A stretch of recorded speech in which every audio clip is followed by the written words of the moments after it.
Hello friends, അസ്സലാമു അലൈക്കും. നമ്മുടെ പുതിയ വീഡിയോയിലേക്ക് എല്ലാവർക്കും സ്വാഗതം. നോമ്പൊക്കെ ആണല്ലേ, നിങ്ങളോടൊക്കെ എന്താണെന്ന് സ്പെഷ്യലി ഒക്കെ ഒന്ന് പറഞ്ഞു വിടേണ്ടി കേട്ടോ. നമ്മളിന്ന് സമൂസ ഉണ്ടാക്കാൻ വിചാരിച്ച്. അപ്പോൾ ഉണ്ടാക്കുന്ന രീതി ഒന്ന് കണ്ടു നോക്കിയാൽ നിങ്ങൾ.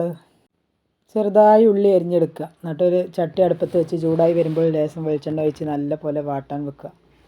അങ്ങനെ അതിക്ക് കുറച്ച് ഉപ്പും കുറച്ച് മഞ്ഞൾപ്പൊടി ഇട്ടാണ്ട് നല്ല പോലെ ഇളക്കിയെടുക്കുക. ഉള്ളി ഒന്ന് വാടി വരുമ്പോൾ അതിലേക്ക് പച്ചമുളക്, ഇഞ്ചി, വെളുത്തുള്ളി, കറിവേപ്പില ഇട്ടാണ്ട് നല്ല പോലെ ഇളക്കി കൊടുക്കുക. എന്നിട്ട് ചിക്കൻ മസാല കുറച്ചിട്ട് കൊടുക്കുക കേട്ടോ.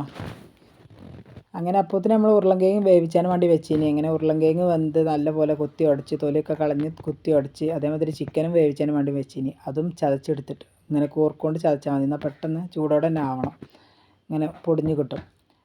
അങ്ങനെ അതൊക്കെ എടുത്ത് നമ്മൾ ഉള്ളിയിൽ മിക്സ് ചെയ്താണ്ട് നല്ല പോലെ ഇളക്കി കൊടുത്തിട്ടോ.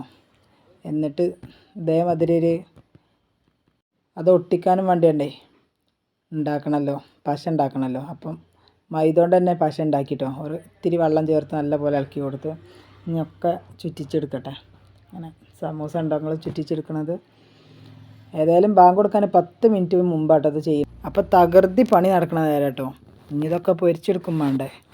അങ്ങനെ ഒരു ചട്ടി അടുപ്പത്ത് വെച്ച് അതിലേക്ക് ഓയിൽ ഒഴിച്ചു കൊടുത്തു. ചൂടായി വന്നപ്പോൾ ഓരോന്നായി ഇട്ട് കൊടുത്തിട്ടോ.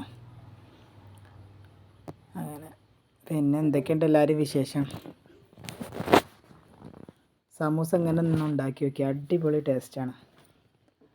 പിന്നെ എല്ലാവരും ലൈക്ക് ചെയ്യുക, ഷെയർ ചെയ്യുക, സബ്സ്ക്രൈബ് ചെയ്യുക, കമൻറ്റ് ചെയ്യുക, ആരും മറക്കല്ലിട്ടോ. ഇതൊന്നും ഉണ്ടാക്കാൻ കഴിയില്ല പറഞ്ഞാണ്ട് മാറിക്കണ്ട തന്നെയാളെ.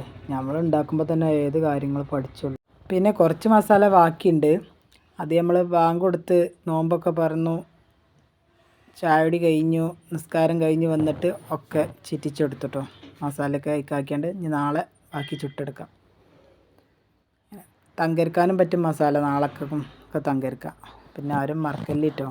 നമ്മളെ സപ്പോർട്ട് ചെയ്യണേ.